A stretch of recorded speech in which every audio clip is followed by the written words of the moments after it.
Não, professor.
Boa noite, pessoal. Estão me ouvindo aí?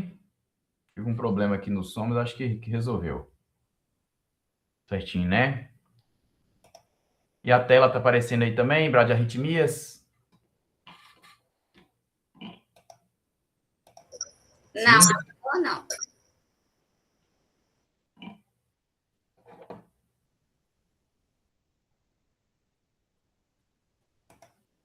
Peraí que meu som aqui também tá desabilitado aqui.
Pessoal, alguém abre o microfone e fala só para eu testar aqui, porque os fones não estavam funcionando. Acho que eu configurei ele aqui. Oi. Oi, tudo bem? Olha, beleza. Boa noite. Ouvindo perfeitamente, viu? Estão vendo a tela aí? Bradiarritmias? Não. Não? Então, peraí.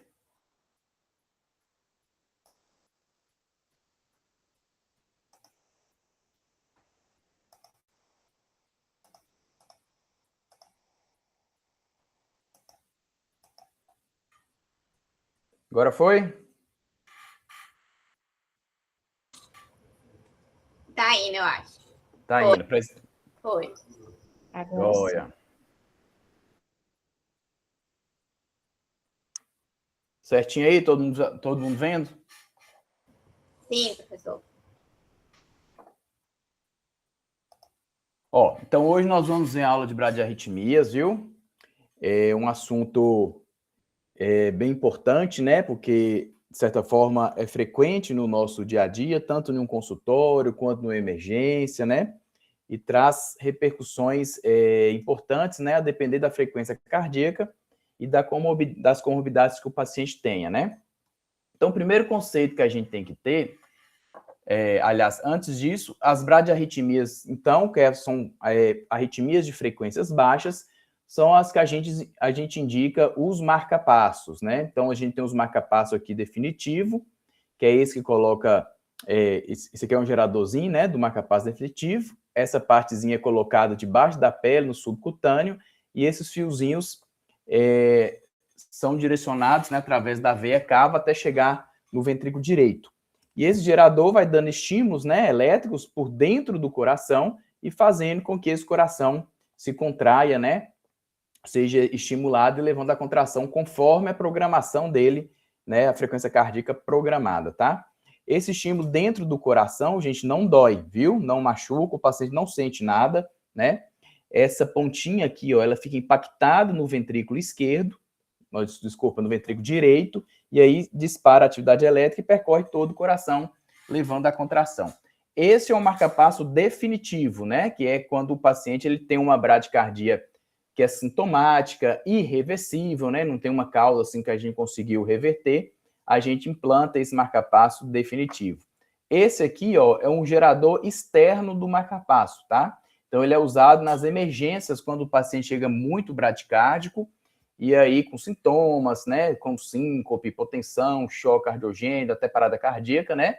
E a gente implanta esse marca-passo externo para a gente poder resgatar esse paciente dessa instabilidade pela bradiarritmia, e aí a gente avaliar as causas dessa bradiarritmia, nós vamos comentar um pouquinho mais para frente. Então, é passado um fio, né, de um marca-passo próprio, provisório, que a gente fala, o cabo do marca-passo provisório, a gente implanta, né, funciona um acesso central ou subclávia, jugular interno, até mesmo femoral, e sobe, né, entra retrogradamente no coração, caindo aí pela veia cava, átrio direito e átrio e ventrículo direito, né? E a outra extremidade, que está por fora do corpo, a gente conecta nesse geradorzinho externo aqui, tá? Então, esse aqui fica por fora do corpo. É um marca-passo provisório para a gente tirar o paciente da emergência. Esse aqui já é definitivo, fica debaixo da pele, escondido, né? Que é o paciente que vai viver com ele. O marca-passo, gente, um conceito que a gente tem que ter, que às vezes vocês confundem, os próprios pacientes também, o marca-passo ele não dá força para o coração, né? Então, ele não aumenta a força de contração. Ele é para simplesmente aumentar a frequência cardíaca, né? A parte elétrica do coração. Então, se um paciente, por exemplo, tem uma insuficiência cardíaca, né? Tem um coração fraco, uma doença de Chagas, uma insuficiência cardíaca, mas está lá batendo a 80 vezes por minuto, eu colocar um marca-passo nesse paciente não vai resolver a força, né? Não vai deixar o coração mais forte. Então, não tem indicação eu implantar um marca-passo em um paciente que tem apenas a insuficiência cardíaca, apenas o coração fraco. Ele é indicado quando eu tenho a frequência cardíaca baixa, tanto no coração forte quanto na insuficiência cardíaca, né? Mas quando os batimentos são baixos e isso traz repercussão para o paciente, é a indicação do marca-passo, tá? Então, o marca-passo funciona como se fosse um chicote para fazer a frequência cardíaca aumentar. Mas se eu tenho um cavalo cansado, né? Posso até chicotear mais rápido que ele não vai andar, não vai ganhar força, né? Mas pode bater mais rápido, mais fraco, né? Então, ele não dá força, e sim só agrega em relação ao controle da frequência cardíaca. Então, a gente indica o marca-passo nos pacientes que têm bradicardias, frequências baixas, sintomáticas e de causas irreversíveis, né? Porque tem muitas causas que eu consigo, às vezes, controlar. Por exemplo, é um infarto, né? A gente abre a artéria, volta a bater normal. É um distúrbio hidroeletrolítico, deficiência de potássio, magnésio, a gente repõe esses íons, voltam ao normal. É efeito de medicamentos que a gente vai ver. A gente repõe os medicamentos, volta ao normal também, né? A gente suspende medicamentos, volta ao normal, tá? Aqui é um exemplo de uma bradicardia, mas a gente vê que está uma frequência lenta, né? Diogo, desculpa te interromper. Oi. Você está passando o slide? Ainda não mudei. Tá, joia. Obrigado. Tá na primeira slide ainda. Então, aqui, ó, a gente tem uma bradicardia, uma tira, né? É só um D2 longo, tá? Vocês estão vendo a setinha aí? Dá para ver agora. Aqui, ó, tá vendo? Redondinho, deixa eu ver se dá para aumentar isso aqui. Som de ponteiro. Aumentou um pouquinho mais aí, né? Então, aqui, ó, nós temos uma bradicardia, né? Só que sinusal. A gente olhando aqui essa frequência cardíaca, 1.500 dividido por número de quadradinho aqui, ó, 10, contar de 10 em 10, né? 20, 30, 40, vai dar aqui em torno de uns 34, 30 e poucos batimentos por minuto. Então, temos uma bradicardia, mas uma bradicardia por essa tira aqui, sinusal. Ó, a gente tá vendo a P, é um D2, uma mesma derivação, a mesma morfologia. Então, bradisinusal. Ah, por que ele tem essa bradicardia sinusal? Não sei. Será que ele está dormindo? Será que é feito de medicamento? Será que é normal para ele? Não sei, eu tenho que associar com a clínica, tá? Mas é só justificando para vocês aí, mostrando, né, uma bradicardia sinusal, tá?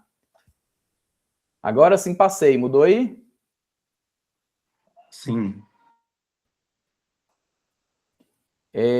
Então, a gente tem o conceito de bradicardia, gente, Deixa eu ver se eu consigo. Bradicardia é a frequência, na verdade, menor do que 50, tá? A gente tinha o conceito antigamente, menor do que 60, só que esse conceito não se usa mais, tá bom? Então, bradicardia é a frequência menor do que 50. Antes era mais um conceito de especialistas, né? Especialistas falavam, o coração batendo devagar é menor do que 50, é menor do que 60, só que hoje, né, há alguns anos já atribui bradicardias quando é menor do que 50, tá bom? Então, se você vê um eletrocardiograma falando bradicardia sinusal e frequência de 50 e pouco, tá errado, viu? Bradicardia é quando a frequência baixa a menor do que 50. E mesmo quando ela está menor do que 50, não necessariamente é um problema, né? Nós já comentamos que a gente pode ter frequências baixas em situações fisiológicas, né? Então, por exemplo, durante o sono, a gente diminui o simpático, aumenta o parasimpático, né? Então, a gente está mais relaxado, a frequência pode diminuir e ser perfeitamente normal. Num atleta ou numa pessoa com funcionamento físico muito bom, pode fazer bradicardia sinusal, né? E até de 30 e tantos batimentos e ser completamente normal para ele em repouso, não ter sintomas nenhum, mas quando ele faz o esforço, ele consegue subir, tá? Ou qualquer um de nós aí, né? Faz um eletrocardiograma ou uma ausculta, tá lá a frequência de 40 e pouco, 45, que é normal, tá? Então, a gente tem que ter cuidado, porque muitas vezes chega lá para mim, né? Eu como especialista, por que você vem em consulta? A gente pergunta o paciente, né? Aí ele fala assim, eu tô vindo porque eu fui no PSF e meu oxímetro estava mostrando 48, né? Aí mandou eu ver o que é. Mas não sente nada, não tem tontura, não tem cansaço, não tem desmaio, não tem nada, né? E aí você faz um eletro pode até estar com a bradicardia sinusal, faz um Holter, né? Examina o paciente perfeitamente normal, assintomático, coloca ele num teste ergométrico, que ele começa a correr na esteira, a frequência sobe. Então, aquilo ali é normal para ele, né? Então, o fato de ter um pouquinho de bradicardia não quer dizer que seja um problema, tá, gente? Temos que associar sempre com a clínica. Então, eu posso apresentar a bradicardia sinusal, né? Ou mesmo algumas outras pausas, nós vamos ver durante o sono, o paciente que tem um condicionamento físico muito bom, um atleta, né? Mas pode estar relacionado realmente a situações de doença. Então, às vezes, eu posso ter bradicardias patológicas, né? Bradicardias relacionadas realmente à disfunção do sistema de condução, relacionada a medicamentos que podem baixar muito a frequência e o paciente ter sintomas, tá? Então, nós temos que associar, principalmente sintomas, tá, gente? E sintomas variados, né? Então, as bradicardias podem ser desde assintomáticos, do paciente que está lá com condicionamento físico bom, durante o sono, ou mesmo pessoa normal, ou mesmo, né, que não seja tão normal assim, mas para aquela situação que o paciente está ali em repouso, por exemplo, com sua frequência de 40, ele não sente nada. Mas quando, às vezes, ele faz o esforço, às vezes não consegue subir. Aí já passa a ser um problema, tá? Não tolera o esforço, cansa, tem intolerância ao esforço, tá? Ou sintomática. Esses sintomas aí são muito variados. Sintomáticas, tá errado aqui, né? Esses sintomas aí são muito variados, gente. A depender da frequência cardíaca, das comorbidades do paciente. Às vezes o paciente ele tem sintomas mais vagos, uma lipotímia, tonturinha, né? Ou sintomas mais sérios, como síncopes, né? Desmaios, choque cardiogênico, se ficar muito tempo com a frequência baixa, ou até parada cardíaca, né? Então, são muito variáveis esses pacientes, né? Os sintomas dele. Então, pode ser sintomas mais leves, tontura, sonolência, fadiga, né? Intolerância ao esforço, síncope, choque cardiogênico, ou até evoluir, né? Pelo baixo débito cardíaco para uma parada cardíaca, tá? Então, são muito variados. E sempre temos que questionar, gente, bradicardias induzidas por medicamentos, tá? Então, a gente tem medicamentos que reduzem frequência. Quais são eles? Os beta-bloqueadores, todos eles, tá? Um efeito de classe. Então, todos os beta-bloqueadores reduzem frequência, tá? Então, a gente tem aí o atenolol, o metoprolol, o carvedilol, né? Bisoprolol. Todos os beta-bloqueadores diminuem frequência. Não sei se vocês já estudaram o mecanismo de ação dos beta-bloqueadores, mas os receptores betas no coração, quando é estimulado, aumenta a frequência cardíaca, né? Se eu estou usando um medicamento que bloqueia os receptores betas, eles não vão ser estimulados para aumentar a frequência cardíaca. Então, o paciente vai ter redução da frequência cardíaca quando usa um beta-bloqueador, né? Porque inibe a ação, né, do estímulo do receptor beta para poder aumentar a frequência. Então, beta bloqueia, né? Bloqueia os receptores beta, não vão ser estimulados para aumentar a frequência. Então, todos os beta-bloqueadores reduzem frequência. Então, ele está usando lá, às vezes, o atenolol, 100 miligramas para tratar hipertensão arterial e chega para você lá com a frequência de 35, né? E aí, uma das causas pode ser o beta-bloqueador. Então, você tem que tirar o atenolol e ver se a frequência sobe, né? Se depois de alguns dias a frequência subir, é porque era por conta do medicamento. Aí é só ele não usar o medicamento mais, e aí vai usar outros, né? Que tratam pressão, por exemplo, que não reduz frequência cardíaca. Então vamos lá, os beta-bloqueadores... Professor, os tricíclicos também alteram, não alteram? O triciclo, sim, eles podem prolongar o QT, mas é mais fazer arritmias, né? Relacionado à bradicardia em si, não. Viu? Os triciclos não, é mais arritmias, extracístolas, tacarritmias, né? Mas a brad não. A brad, os mais relacionados são os beta-bloqueadores, os bloqueadores de canal de cálcio, né? A gente tem duas classes dos beta-bloqueadores. Temos a classe dos diidoperidínicos e os não diidoperidínicos. Os não diidoperidínicos é o diltiazem e o verapamil, né? Então, diltiazem e verapamil, um bloqueador de canal de cálcio, reduz frequência, tá? Aí a gente tem a outra classe, que é o nifedipino, anlodipino, né? O lecardipino. Esses não alteram frequência, são só vasodilatadores. Agora, os bloqueadores de canal de cálcio diidoperidínicos, né? Que é o verapamil e quer dizer, os não diidoperidínicos, que é o diltiazem e o verapamil, o graveu de diltiazem e verapamil, eles reduzem frequência. Temos também os antiarrítmicos, todos eles, né? O mais conhecido aí é a amildarona. Então, a amildarona também reduz frequência, tá? A amildarona, a propafenona, que são outros antiarrítmicos. Então, nós temos sempre que avaliar drogas bradicardizantes que esse paciente pode usar. A digoxina, usada para tratar insuficiência cardíaca, também reduz frequência, tá? Então, a digoxina também reduz. Então, a gente tem que ver, diante de um paciente bradicárdico, se ele está usando algum desses medicamentos. Porque, às vezes, a gente vai ter que reduzir a dose ou até mesmo suspender o medicamento, tá? Então, a gente tem que ficar sempre questionar medicamentos que usa, porque, às vezes, você livra o paciente de ganhar um marca-passo definitivo, por exemplo, né? Só tirando o remédio dele, que, às vezes, não precisa, tá bom? Agora, outra coisa, gente. Falei de medicamento que não precisa, mas às vezes o paciente precisa do medicamento. Então, o paciente, não sei se vocês já estudaram insuficiência cardíaca, mas um dos medicamentos primordial no tratamento da insuficiência cardíaca, que altera descompensações e mortalidade e que atua no mecanismo fisiopatológico da insuficiência cardíaca, no remodelamento, é o beta-bloqueador, né? Então, o carvedilol, o metoprolol, o nebivolol, o bisoprolol, são medicamentos que quem tem insuficiência cardíaca tem que usar, tá? É um deles. A gente tem 4 medicamentos que tem que usar e um deles são os beta-bloqueadores, tá? Então, quem tem IC tem que usar beta-bloqueador. Só que às vezes usa um beta-bloqueador e bradicardiza pelo beta-bloqueador. Então, tem lá a sua IC, iniciou seu carvedilol, de repente ele chega com frequência de 30, com sintoma, tontura e tal. Você tira o beta-bloqueador e a frequência melhora. Aí você fala assim, putz, Glira, eu tenho esse paciente que tem IC que tem que usar beta, só que ele não tolera beta-bloqueador porque ele bradicardiza. O que eu faço com esse paciente? Né? Ele tem que usar um medicamento, senão você não trata a IC, ele piora cada vez mais. Nesses casos, quando eu tenho um medicamento que é extremamente importante para o controle da doença do paciente e que bradicardiza com ele, com esse medicamento, né? Quando o medicamento é imprescindível para tratar a doença de base dele, bradicardiza com o medicamento, às vezes precisa, em muitos casos, de implantar um marca-passo, tá? O marca-passo para poder usar o remédio, né? Não é todo mundo que usa o remédio que vai precisar de marca-passo, não, viu, gente? Mas tem gente que usa o remédio e bradicardiza. E aí eu vou ter que pôr um marca-passo para poder usar o medicamento. Quando ele precisa, né? Imprescindível para o tratamento dele. Agora, quando não precisa do remédio, é só uma hipertensão, ele não vai usar o beta-bloqueador. Vai usar as outras classes que tem para tratar a hipertensão, tá?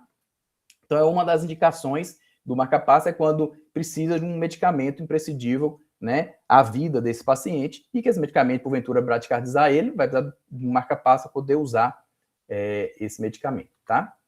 Então, ó, nós temos 2 grandes grupos de bradiarritmias. Temos as bradicardias relacionadas ao nó sinusal, o nó sinusal que bate, né, de maneira mais lenta, mais devagar, não consegue sair o estímulo, né? E temos bradicardias relacionadas ao nó atrioventricular, tá? Então, são os 2 grandes grupos principais. Bradicardias relacionadas às doenças do nó sinusal, disfunção do nó sinusal, e bradicardia relacionada ao nó atrioventricular, lá embaixo. Vamos começar pelas bradicardias sinusal. Então, o que é bradicardia sinusal? Nós temos a bradicardias, né, as disfunções do nó sinusal, nós temos a bradicardia sinusal propriamente dita, que é quando o nó sinusal está mandando estímulo a frequência menor do que 50. Pode ser durante o sono, pode ser o atleta, pode ser condicionamento físico bom, ou pode ser relacionado a um negócio patológico mesmo, né? Medicamentos, então, uma disfunção do nó sinusal, né? Uma doença do nó sinusal, o nó sinusal doente que não consegue mandar o estímulo, tá? Então, posso ter também outra coisa relacionada à disfunção do nó sinusal, um bloqueio sinoatrial, que a gente vai ver os eletros, né? Que é, do nada, o nó sinusal para de funcionar. Então, se o nó sinusal para de funcionar, para de ter o quê? Onda P de pato. Então, eu vou ver que está lá vindo frequência de 80, por exemplo, de repente, fica uma linha reta e volta, né? Então, nós vamos ver um exemplo aqui. Então, tá lá, tum-tá, tum-tá, tum-tá, tum-tá, tum-tá, tum-tá, né? Então, para de ter batimento. E quando eu olho no eletro, nesse local que para de ter batimento, não tem o P de pato. Então, isso quer dizer que subitamente a onda P parou de disparar, porque o nó sinusal parou de disparar. Nós vamos ver o eletro aqui, tá?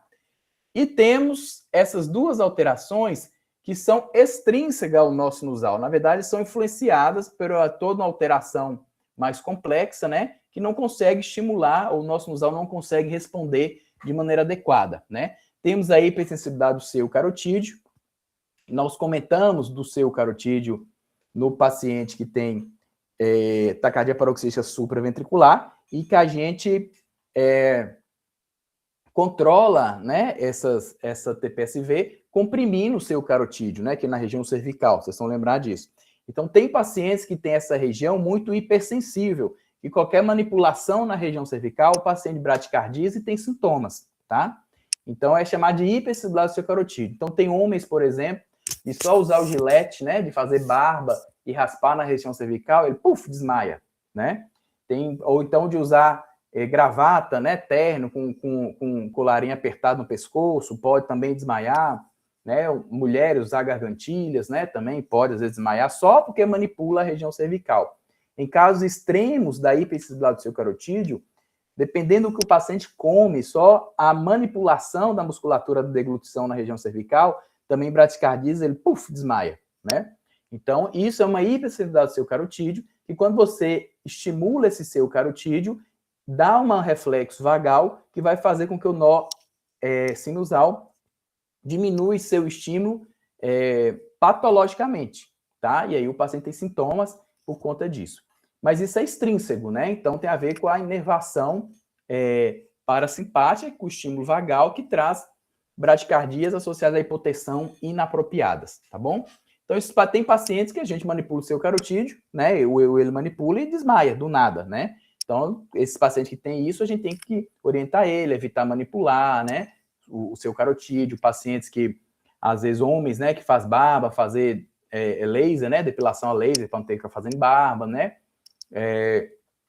E em casos extremos de episódio do seu carotídeo patológica, tem que indicar o marca-passo, porque se porventura ele vier fazer bradicardias importantes, né, o marca-passo entra antes dele ter alguns sintomas, tá? Não é tão comum a hipersensibilidade do seu carotídeo, mas é uma situação que a gente tem que sempre questionar em paciente que tem síncopes repetitivas, né, sem causas aparentes. Então, nós temos que investigar a hipersensibilidade do seu carotídeo.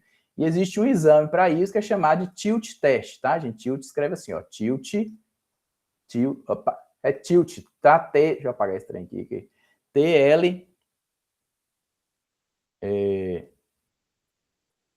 TLT, tá? Tilt test, viu? Então, o paciente que tem suspeitando de hipersensibilidade carotídea, a gente pode fazer o exame, que é o tilt test, aonde ele vai ser, né, monitorizado, fica numa maca, e é estimulado o seu carotídeo e vê se ele bradicardiza subitamente, tá? E aí dá o diagnóstico da hipersensibilidade do seu carotídeo. O paciente que tem síndrome braditaquicardia, como o próprio nome diz, ele altera entre períodos de taquiarritmia, faz taquicardia, por exemplo, uma fibrilação atrial, ou uma TPSV, e aí do nada essa essa taquicardia vai embora. Então tem uma reversão espontânea. Faz lá FA, o coração acelera, e aí do nada reverte. No que reverte, o paciente tem dificuldade em voltar com uma frequência boa. Então volta, ele bradicardiza e depois ele assume um ritmo normal. Então o paciente fala assim, doutor, eu tô desmaiando, mas acontece o seguinte, eu sinto meu coração acelerar, tu acelera, faz no caso aí, por exemplo, uma fibrilação atrial, e aí do nada acaba esses batimentos e eu desmaio. E depois eu acordo. Aí você faz um Holter, por exemplo, você vê que ele faz períodos de fibrilação atrial, acelera o coração, do nada, espontaneamente, essa taquiarritmia vai embora, só que ele demora de voltar, né? Então, ele demora de voltar, e nesse momento, quando ele demora de voltar, acaba a arritmia, o nosso sinusal demora a se reorganizar, fica mais bradicárdico, uma pausa, e ele tem sintomas, às vezes até desmaio, tá? Geralmente, a síndrome braditáquia acontece com pacientes que têm disfunções atriais, átrios muito grandes, sobrecarregados, doenças valvares, né? Então, já tem uma alteração do miocárdio atrial importante, tá? E aqui é outra indicação do marca-passo, né? O paciente que, então, altera períodos de taquiarritmia com períodos de bradiarritmia, o que eu vou ter que fazer? Vou ter que dar remédio que reduz frequência bradicardia, né? Bradicardizantes, antiarrítmicos, para poder tratar essa taquiarritmia, mas, ao mesmo tempo, ele faz bradicardia. Então, pacientes com braditáquias importantes, sintomáticas, eu vou ter que indicar o marca-passo, né, para poder usar o remédio para tratar as taquiarritmias. Aí ele fica protegido, tá bom? Então, aqui são situações mais, assim, mais complexas, vamos dizer assim, né, que estimulam negativamente o nó sinusal, tá? Então, essas bradicardias relacionadas ao nó sinusal ocorrem quando a formação ou saída do estímulo sinusal está comprometida ou diminuída. Isso pode acontecer em indivíduos normais, nós já falamos, sono, atleta ou qualquer um de nós que deixe não ter manifestação nenhuma. Na hipertensão intracraniana, né, então edema cerebral pode bradicardizar, hipóxia, né, então paciente com dispneia é importante, saturando mal, pode bradicardizar porque falta oxigênio no sistema de condução, né, e aí pode atrapalhar e bradicardizar. Hipotermia, temperatura muito baixa, então essas pessoas que de repente morrem aí na neve, no frio, né? A hipotermia pode levar a bradicardias e bradicardias importantes, levando até a parada cardíaca. E doenças fibrodegenerativas, né? Idoso, pode levar também doença de Chagas, né? Inclusive, a doença de Chagas, os principais indicativos de marca-passo na nossa região. E temos situações que podem levar a bradicardias transitórias, só que dependendo da intensidade das sintomas também. Como, por exemplo, vômitos. Quando a gente faz vômito, tosse, né, também estimula o vago, e aí, estimulação vagal, né, também pode estimular o vago e bradicardizar, né, esse paciente, né. Lembrando que isso aqui são situações extrínsecas ao nosso nasal, né, fora do nosso nasal. Tem a ver com modulação do sistema nervoso, né, que estimula negativamente o nosso nasal a bater menos. Então, situações de vômitos, emoções muito fortes, né, por muita gente tem uma emoção muito forte, desmaia, né. Essa excitação do seu carotídeo, nós comentamos. Micção, né? Então, quando a gente vai urinar ou evacuar, às vezes a gente faz força, né? E essa força que a gente faz estimula o nervo vago, né? Então, por exemplo, os velhinhos que têm hiperplasia prostática, né? A próstata comprimindo a uretra, quando ele vai urinar, ele tem que fazer muita força para urinar. E essa força para urinar aumenta a pressão do torácico, estimula o vago e às vezes ele desmaia, né? Então, chegar um velhinho lá no pronto-socorro com história de síncope sem causa, né? Você investiga tudo, não acha, faz eco, Holter, tomografia, tudo, e não acha nada. Aí você pergunta, seu Zé, o que você está fazendo quando você desmaiou? Ah, doutor, está fazendo xixi. Pronto. Aí você pergunta, você tem que fazer muita força para fazer xixi? Doutor, eu tenho problema de próstata, meu jato é fraco, eu tenho que fazer muita força para urinar, né? Então, podem acontecer. Mesma coisa também de evacuação, constipação, né? Também pode estimular vago por aumento da pressão intratorácica, tá? E sempre questionar remédio, tá, gente? Então, medicamento também faz bradicardia. Então, às vezes, tá fazendo bradicardia pelo remédio, tem que tirar o remédio, tá? Então, olha aí, a bradicardia sinusal nada mais é do que um eletro normal com frequência baixa. Então, a gente vai ver o eletro, né? Tá lá a P sinusal, D1 positivo, D2 negativo, negativo em AVR, em uma mesma derivação, a mesma morfologia da onda P, né? Então, um ritmo sinusal com frequência baixa, né? Frequência menor que 50. Isso é bradisinusal. A bradisinusal pode ser, novamente, em atletas, durante o sono, pessoas normais, né? Ou associada a alguma disfunção do nosso nasal que não consegue aumentar a frequência cardíaca, tá? Temos que avaliar se é uma situação fisiológica ou se é uma situação de doença, tá bom? Quando é uma disfunção do nosso nasal, o nosso nasal que é doente, ele está lá bradicárdico, frequência de 30, a gente coloca ele, por exemplo, para caminhar na esteira, fazer um teste de ergométrico, a frequência não sobe. Então, ele não tem essa resposta da frequência aumentar frente ao esforço. Aí já é um problema do nosso nasal, tá? Então, não é normal para ele, tá bom? Mas nada mais é, a bradicardia sinusal, nada mais é do que um ritmo sinusal normal com frequência baixa, tá bom? Olha aí, um eletro todo, né, completo, mostrando aí a bradicardia sinusal. Vejam aí a frequência baixa, que tem em torno de uns 44, né, 1.500 dividido por número de quadradinho. 1.500 por 30, gente, já é 50, tá? Então, a gente olha aqui, ó, 1, 10, 20, 30, né? Então, aqui, ó, já seria 50. 1.500 por 30, 50, né? Como passou de 50, provavelmente está em torno de uns 48, 40 e poucos batimentos por minuto, tá? Então, a bradisinusal, ó, AP positivo em D1, D2, negativo em AVR, em uma mesma derivação, a mesma morfologia, tá? Então, eletro normal, só com frequência baixa, bradisinusal. Não quer dizer que seja um problema, tá, gente? Tem que avaliar a clínica do paciente, volto a dizer, né? Tem sintomas, usa remédio, é normal para ele, não sente nada, sobe frequência quando precisa, então pode ser perfeitamente normal, tá? Então, bradisinusal, eletro normal com frequência baixa, tá? Olha aqui, ó. Aqui é uma bradicardia sinusal também, né? A gente tá vendo aqui que as P's mantêm a mesma morfologia, ó, numa mesma derivação. Temos aqui, ó, D1, D2 positivo, AVR negativo, né? Então, ritmo sinusal. E aqui tem um dado só para mostrar para vocês, ó. Aqui nós temos aqui N sobre 25. O que é isso? O ganho normal na velocidade normal. Quando a gente olha aqui nessas características normais, nós temos aqui, ó, a derivação curta, olha que o tamanho dessa bradicardia, olha a intensidade, né? Então, um paciente bem bradicárdico, aqui nessa derivação curta, nós vimos 2 batimentos.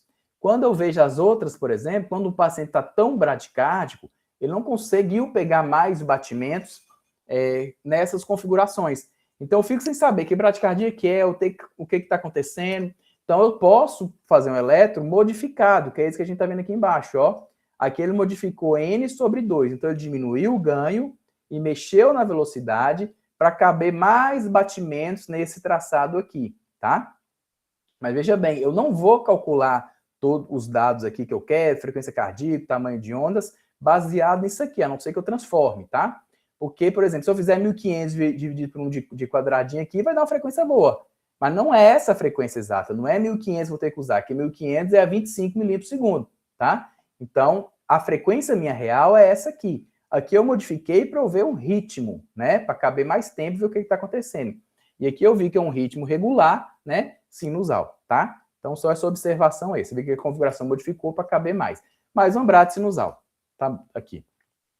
Bom, essa outra bradicardia, na verdade, relacionada também ao nosso sinusal, ela é chamada de bloqueio sinatrial, pausa sinusal, parada sinusal, tudo sinônimo, tá, gente? Bloqueio sinatrial, bloqueio sinusal, pausa sinusal, parada sinusal, tudo dizendo o quê, ó? Parada súbita e momentânea da atividade automática do nosso sinusal. Então, esse bloqueio sinusal, essa parada sinusal, é um ritmo sinusal que vem vindo bacaninha, PQRST, PRS com frequência boa, e do nada para de funcionar o nosso sinusal, para de ter estímulo sinusal. Consequentemente, eu não vou ter P. Se eu não tenho P, eu não tenho QRS. Então, vou ver uma pausa durante o traçado sem P e, consequentemente, sem QRS. E depois volta normal de novo, tá? Porque se continuar, né, com essa pausa, vira uma sistolia. Então, é uma parada súbita e momentânea da atividade automática do nosso sinusal, tá? Pode acontecer em todas as situações que eu falei para vocês, na isquemia, né, no infarto, por exemplo, na miocardite, inflamação do músculo do coração, na cardite reumática, fármacos, na doença do nosso sinusal, o paciente que tem o nosso sinusal problemático, não consegue sair o estímulo, tônus vagal aumentado, né? Quando eu estimulo vago. Aqui também acrescento doença de Chagas, né? Todas as causas da bradicardia são as mesmas, tá, gente? Não muda, não. Eu tenho que investigar essas causas todas. Então, olha o exemplo aqui para vocês entenderem, ó. Então, isso aqui é o bloqueio sinusal, tá? Também chamado de parada sinusal, pausa sinusal, bloqueio sinatrial, tá? Tudo a mesma coisa. Aqui, nesse caso, nós estamos vendo o ritmo sinusal bonitinho, funcionando aqui, ó, PQRST, PQRST, fazendo uma frequência até boa, em torno de uns 70, e aí, do nada, o que acontece, ó? Ficou um intervalo aqui sem ter nada. Do nada, para de funcionar. Cadê o QRS que deveria estar aparecendo aqui no meio? Não apareceu. E aí, quando eu olho esse traçado, ó, por que não apareceu o QRS? Porque eu não tive o estímulo sinusal. Cadê a P que era estar aparecendo mais ou menos aqui, formando o meu QRS, né? Então, eu não tive isso aqui. Então, neste momento, deixa eu apagar tudo aqui, nesse momento aqui, faltou a P. Então, se faltou a P aqui, é porque o nosso sinusal não disparou. Não disparou o nosso sinusal, não tive onda P, consequentemente não formou o QRS. Então, foi uma pausa sinusal, uma parada sinusal, um bloqueio sinusal, tá? Neste momento aqui, o paciente não teve batimento. E aí, dependendo dessa pausa, da duração dessa pausa, o paciente, nesse meio termo aqui, como eu não tive estímulo atrial, não tive sinusal, consequentemente não teve QRS, não teve sístole ventricular, o coração não bateu. Aí o paciente, dependendo dessa pausa, ele pode ter sintomas, tá? Pode desmaiar, pode ter tontura, tá? Vai depender da duração dessa pausa. Olha outro exemplo. Não tem não. Então, neste momento aqui, ó, o coração parou de bater. Mas é uma parada súbita e momentânea, porque depois voltou a funcionar, tá? Então, aqui, do nada, parou de funcionar esse nosso sinusal aí, tá? Como é que eu sei que isso é uma parada sinusal, gente? Porque não tem P, viu? Nesse intervalo eu não vi P. A onda P acontece após o estímulo sinusal. Dispara, vai para os átomos e forma onda P. Aqui não teve P. Consequentemente, né, nosso sinusal não disparou. Aqui também, gente, as paradas sinusais, pausa sinusal, elas também têm que ser associadas à clínica e o momento com que aparece, tá? A gente pode ter pausas sinusais fisiológicas durante o sono, viu? Então, durante o sono, a gente faz um Holter e tem lá 4 pausas sinusais maior que 3 segundos, por exemplo. A gente vai ver o momento que aconteceu essas pausas, foi durante o sono. É perfeitamente normal, tá? Durante o sono. Porque o sono diminui a atividade simpática, né? Aumenta a parasimpática e a gente pode ter essas pausazinhas assim, isso é perfeitamente normal. O que não pode ter é pausa na vigília, o paciente acordado, né? E principalmente com sintomas, tá? O paciente está desmaiando, tá, tem tontura, a gente faz um Holter, parece um tanto de pausa durante o dia, acordado, né? E o paciente com história de síncope, de tontura, aí sim pode ser relacionado a essas pausas, que vai requerer o tratamento, às vezes até marca-passo, logicamente, excluindo medicamentos, por exemplo, que possam estar provocando bradicardias, tá? Então, as pausas durante o sono podem ser fisiológicas também, tá? A gente tem que preocupar quando é durante o dia e associado a sintomas, tá bom? Então, parada sinusal, nosso sinusal parou de funcionar. Então, gente, aqui nós comentamos da bradicardia, mas do nosso sinusal, o nosso sinusal que não funciona, ou está mandando estímulo de maneira mais lenta, né? Vimos a bradicardia sinusal, propriamente dita, né? Coração ritmo sinusal, eletro normal, só que frequência baixa, e vimos aqui a parada sinusal, o nosso sinusal parou de funcionar, tá? Vamos entrar agora num grupo que é até mais frequente, que é o bloqueio atrioventricular, tá? Aqui a disfunção acontece no nó sinusal, no nó atrioventricular, desculpa. Então, ó o desenhozinho aqui, ó. Aqui nós temos o nó sinusal, temos aqui, né, lá o feixe que vai conectar o nó sinusal ao nó atrioventricular, aqui embaixo, né? Do nó atrioventricular sai aqui o feixe de His, o ramo direito e o ramo esquerdo, tá? Nesse caso aqui dos bloqueios atrioventricular, o nó sinusal dispara perfeitamente, vejo onda P aparecer no meu eletro, porque ele está disparando. O problema é que quando essa onda P do disparo sinusal chega no nó AV, o nó AV não deixa passar de forma adequada para os ventrículos. Então, nesse caso aqui, o problema está no nó atrioventricular. Nosso sinusal está até disparando normalzinho lá, frequência de 80, formando P, eu vejo P no meu eletro. O problema é que, às vezes, ela não deixa passar para os ventrículos. Então, olha aqui, ó. Os bloqueios atrioventriculares são distúrbios de condução do impulso elétrico dos átrios, ou seja, nosso sinusal dispara, conduz para os átrios, só que quando chega no nó AV, não deixa passar para os ventrículos. Então, ocorre no nó atrioventricular ou no sistema His-Purkinje, né, próximo ali ao nó atrioventricular. Como qualquer bradiarritmia, né, pode ser de causa reversível, é medicamento eu tiro, é infarto eu trato, é distúrbio hidroeletrolítico, né, pode ser, ou irreversível, doença de Chagas, por exemplo, ou doenças degenerativas, que alterou o sistema de condução, que não deixa ele funcionar mais, tá? Pode ser aguda, né, acontecendo agora, trazendo sintoma agora, ou, dependendo do bloqueio atrioventricular, uma coisa mais crônica, que a gente já conhece e está acompanhando, tá? Todas aquelas causas que nós já comentamos, né, incluindo aqui medicamentos, e pode acontecer também com muita frequência, por isso que está em negrita aqui, na doença de Chagas, tá? Talvez seja a principal causa de bradiarritmias no nosso país, é a doença de Chagas, tá, gente?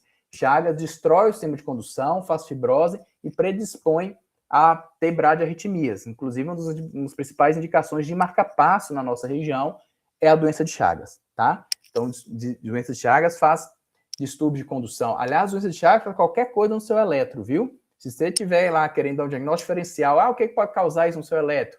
Doença de Chagas. Doença de Chagas causa bloqueio de ramo esquerdo, bloqueio de ramo direito, bradiarritmia, tacarritmia, alteração de condução, sobrecarga, viu? Tudo Chagas provoca, tá bom? Mas aqui ocorre muito frequência os bloqueios aventriculares, tá? Bom, dependendo do grau de dificuldade de passagem do estímulo pelo esse nó atrioventricular, a gente tem 3 tipos de bloqueio atrioventricular. O bloqueio ventricular de primeiro grau, o de segundo grau e o de terceiro grau, tá? Quanto maior o grau aqui, ó, pior é, né, esse bloqueio atrioventricular, tá? Então, aqui, ó, eu tenho aqui o nó sinusal, o nó atrioventricular, novamente, né? E aqui o feixe de His e seus ramos, tá? O nó da P dispara, ativa os átomos, forma P, o nosso sinusal dispara, ativa os átomos, forma P, essa P chega no nó ventricular, o nó ventricular não deixa passar de maneira adequada, tá bom? E aí, o não deixar passar de maneira adequada é o que a gente chama, né, dependendo de como é que ele não deixa passar, desses graus aqui. Então, ó, nós vamos comentar um por um, tá? E mostrar os conceitos e o elétron também. O bloqueio ventricular de primeiro grau, quando o estímulo chega no AV, onde a P chega no AV, o no AV ele segura por um tempo maior, mas deixa passar. Segura por um tempo maior e deixa passar, né? Por isso que quando eu avalio o elétron, eu tenho que avaliar o meu intervalo PR, que o normal lá é de 0,12 a 0,20 segundos, tá? Intervalo PR normal é de 0,12 a 0,20 segundos, que dá de 3 a 5 quadradinhos, tá? 0,12 a 0,20, 3 a 5 quadradinhos. Então, se eu olho lá, o meu intervalo PR está lá, por exemplo, de 6 quadradinhos, 0,24, 0,24 segundos, 0,24 segundos, e fixo, tá, gente? Não tem variação, não é assim, uma hora é 0,12, outra hora é 0,24, outra hora é 0,32, não tem isso não. Todo intervalo PR que eu olho no meu elétron, no mesmo elétron, está aumentado. 7 quadradinhos, 7 quadradinhos, 7 quadradinhos. E isso é o que a gente chama de bloqueio ventricular de primeiro grau. Nós vamos ver ele, tá? Então, quando eu tenho um aumento fixo do meu intervalo PR, então o estímulo ele chega no AV, segura por um tempo maior e libera. O estímulo chega no AV, segura por um tempo maior e libera, tá? E temos também o bloqueio ventricular de segundo grau. Ele é um pouco pior, porque ele às vezes bloqueia a onda P. Então, no bloqueio ventricular de segundo grau, eu tenho P's que quando chegam no AV, o AV não deixa passar, né? Então, eu tenho algumas ondas P's que descem e formam QRS e outras P's que não formam QRS, ficam bloqueadas no nó ventricular, a gente chama de P bloqueada. Então, eu vejo lá PQRST, PQRST, de repente eu vejo P sem QRS, tá? E depois começa de novo, PQRST, PQRST. Então, eu tenho uma condução atrioventricular intermitente. O que é isso? Algumas P's passam para os ventrículos, outras não, tá? Você vê que tá pior.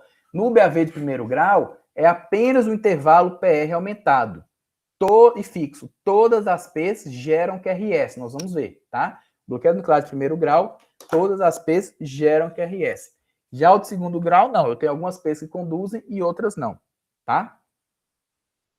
E o de terceiro grau, eu já tenho uma completa dissociação atrioventricular. O que é isso? No de terceiro grau, nenhuma P desce para os ventrículos. Todas as ondas P ficam bloqueadas no nó atrioventricular, tá? Então, você vê que a coisa foi piorando, né? Aqui no de primeiro grau, todas as P's conduzem, só que as custas do intervalo PR aumentado e fixo, todas as P's geram QRS. Aqui no de segundo grau, eu tenho algumas P's que geram QRS e outras não. E o de terceiro grau, nenhuma P gera QRS, tá? Então, ele tem uma completa dissociação atrioventricular. O que é isso, gente? Novamente, nosso desenhozinho aqui, ó. Nó atrioventricular, feixe de His e os ramos, tá? O que acontece aqui? No BAV de terceiro grau, essa P aqui, o nosso sinusal dispara, forma P. O problema é quando essa P chega no nó AV, o nó AV não deixa passar, bloqueia tudo. E aí, o que acontece? Você lembra que eu falei para vocês que todo sistema de condução tem a capacidade de automatismo, de gerar o estímulo, né? Só que eles obedecem quem manda a frequência maior. Então, como o nosso sinusal é o que manda a frequência maior, né, o sistema de condução ventricular recebe aquele estímulo e conduz, formando o QRS. Só que nesse caso aqui, o estímulo não desce para os ventrículos. Os ventrículos não recebem estímulo. Então, o que acontece? O nó ventricular bloqueia tudo que desce para os ventrículos. O bloqueio ventricular de terceiro grau também é chamado de BAVT, tá, gente? Bloqueio atrioventricular total, tá?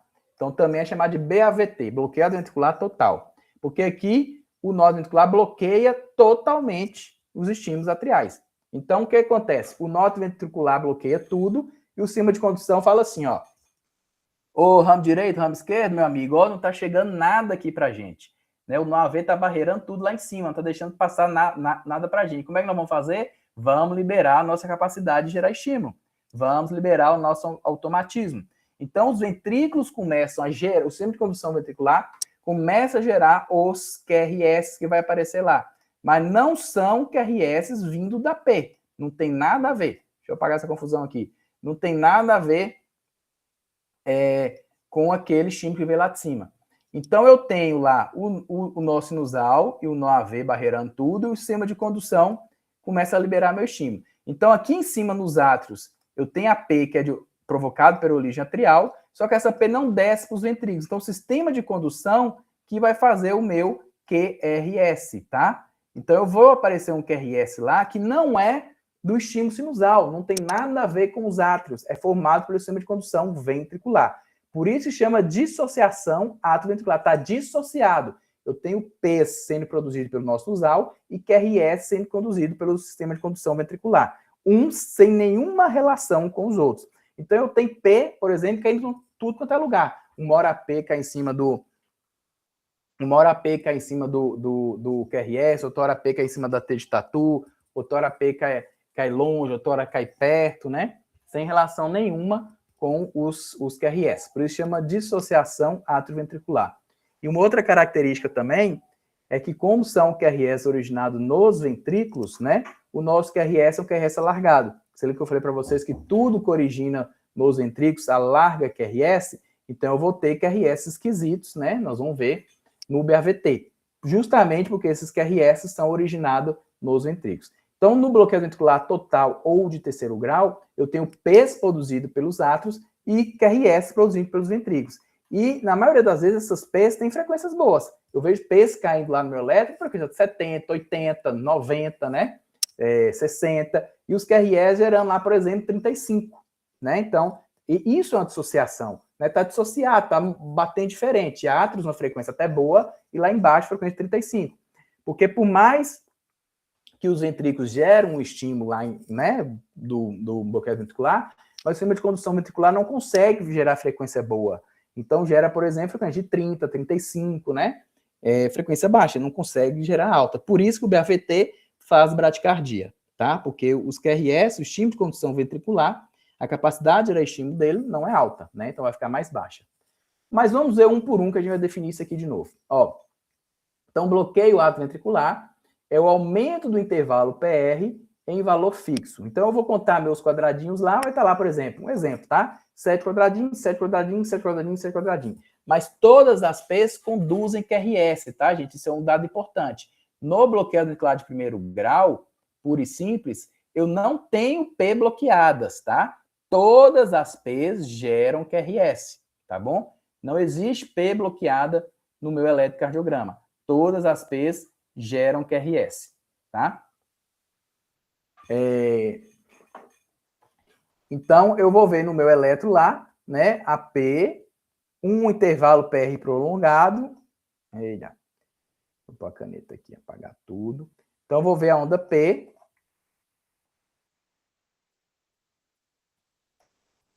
Então, eu vou ver lá a minha onda P, tá? O intervalo PR prolongado, e aí vem o QRS e onda T de tatu. Então, novamente, aí vem o P, o intervalo PR prolongado igual, tá? Depois vem o QRS novamente. Então, eu vou ter aqui o aumento do intervalo PR fixo, tá? Então, aqui vai ter, por exemplo, é um exemplo, tá, gente?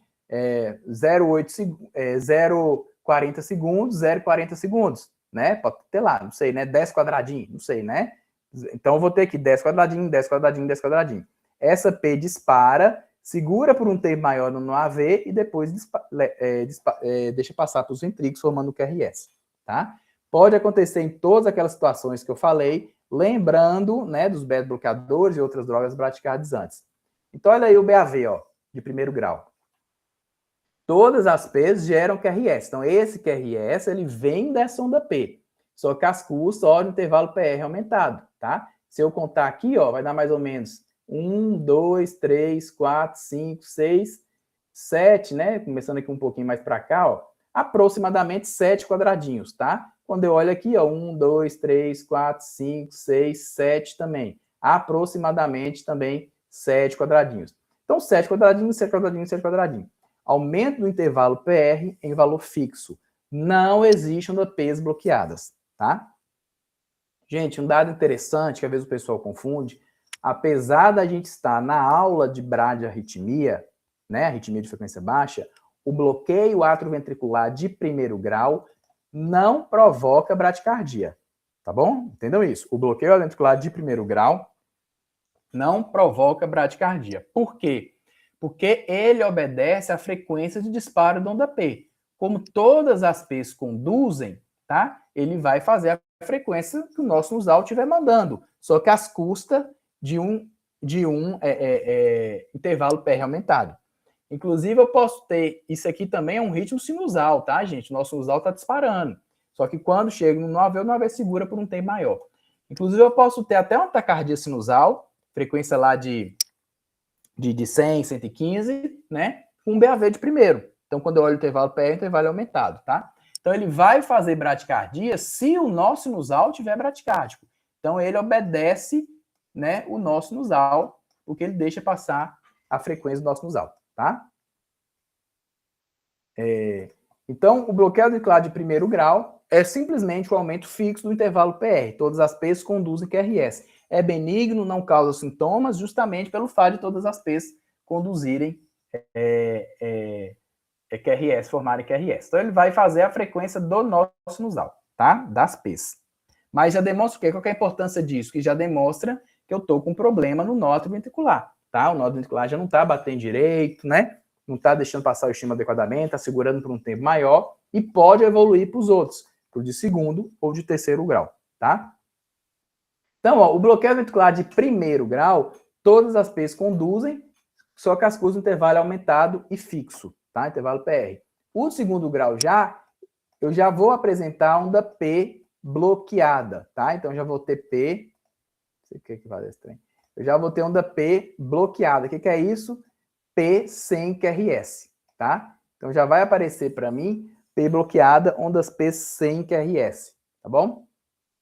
Então, a gente tem um aumento progressivo da onda P, tá? Então, se apareceu P bloqueada para mim, eu já começo a pensar no segundo grau em diante. O que é P bloqueada, gente? P sem QRS, tá? Parece P, mas não tem o seguido lá, o QRS, tá bom? É a P bloqueada. Bloqueada onde? No nó atrioventricular. Quando esse estímulo chegou no AV, o nó AV não deixou passar.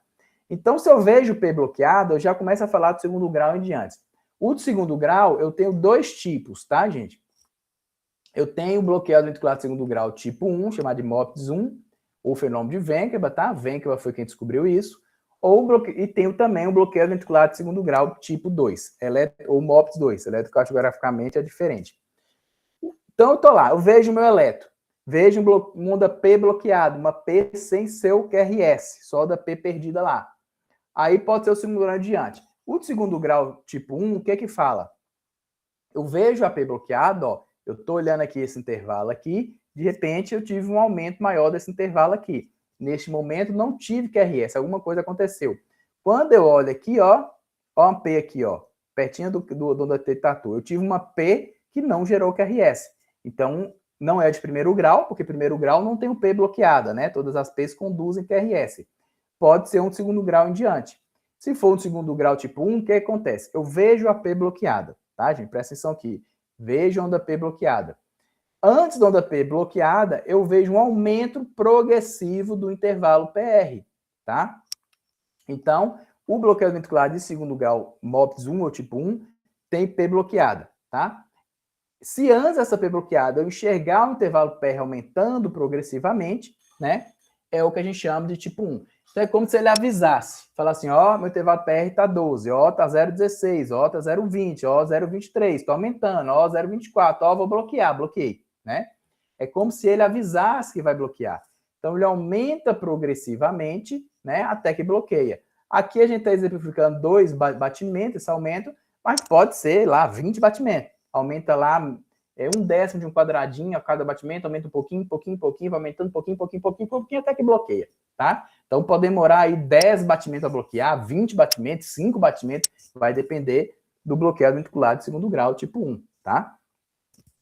Outra característica do Wenkeba, gente, do bloqueio ventricular de segundo grau, tipo 1, MOPS 1, modo 1, é que quando eu tenho a P bloqueada, antes dela o intervalo PR é prolongado e depois da P bloqueada, o intervalo PR encurta novamente. É uma característica do Ventquebach, tá? O bloqueio ventricular de segundo grau tipo 1, ele é cíclico. Então, ele aumenta, aumenta, aumenta, bloqueia. Depois ele encurta novamente e começa a aumentar de novo, tá? Então, isso ajuda, é um dos critérios que a gente avalia. Estou pensando no Ventquebach, onda P bloqueada. O intervalo PR anterior é prolongado e logo após dela é curto. Se ocorrer isso o inverso, o intervalo PR anterior está curto e depois ele aumenta, já não é Ventquebach. Ventquebach aumenta, aumenta, aumenta, bloqueia, tá? Então, olha aí, ó. Bloqueio ventricular de segundo grau, tem o P bloqueada, tipo 1. O que o tipo 1 fala? Aumento progressivo do intervalo PR até que a condução ventricular fica bloqueada e o estímulo arterial não é conduzido, né? Então, depois ele retorna novamente. Então, essa P bloqueou. O aumento progressivo prévio, bloqueio ventricular de segundo grau, tipo 1. Outro exemplo aí, ó. Olha as pezinhas aparecendo aí. Nesse caso aqui, a gente vê uma das P's bloqueadas, né? Aí a gente pergunta, é de primeiro grau? Não, né? Não é bloqueio ventricular de primeiro grau. Por que que eu sei? Porque se eu olhar aqui, ó, né? Primeiro que o intervalo PR está variando, ó, vocês estão vendo que o intervalo PR está curto, aqui já está aumentado. Um bloqueio ventricular de primeiro grau não bloqueia onda P, não prolonga o intervalo PR, não altera o meu intervalo PR. É o intervalo PR aumentado, sim, só que em valor fixo. Aqui ele não está fixo, ó, né? Está aumentando. E além disso, eu vejo P's bloqueadas, ó. Nesse caso aqui, ela caiu mais perto da T de tatu, porque como o intervalo PR foi aumentando, aumentando, aumentando, né? Ficou perto da T de tatu.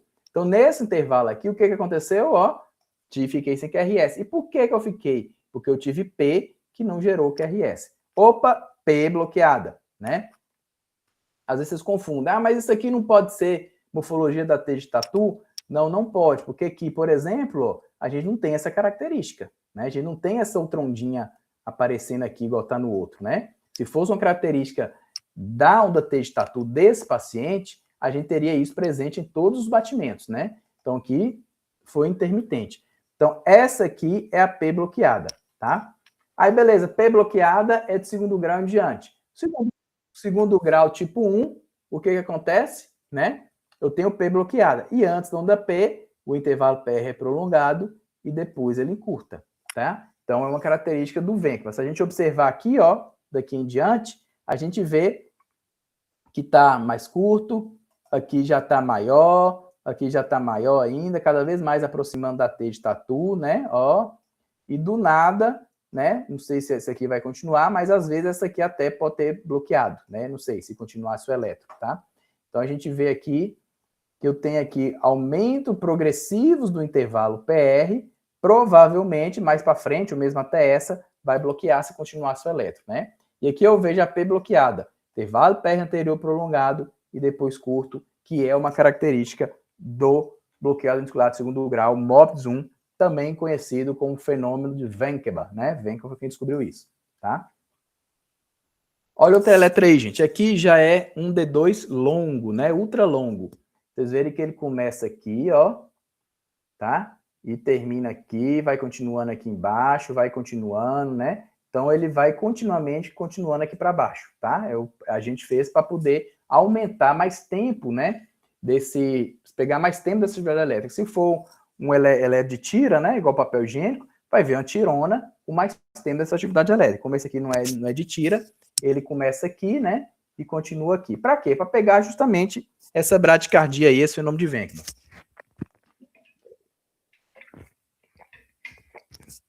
Se a gente olhar aqui, gente, ó, nós temos aqui períodos, ó, vai vir tum-tá, tum-tá, tum-tá, tum-tá, tum-tá, tum-tá,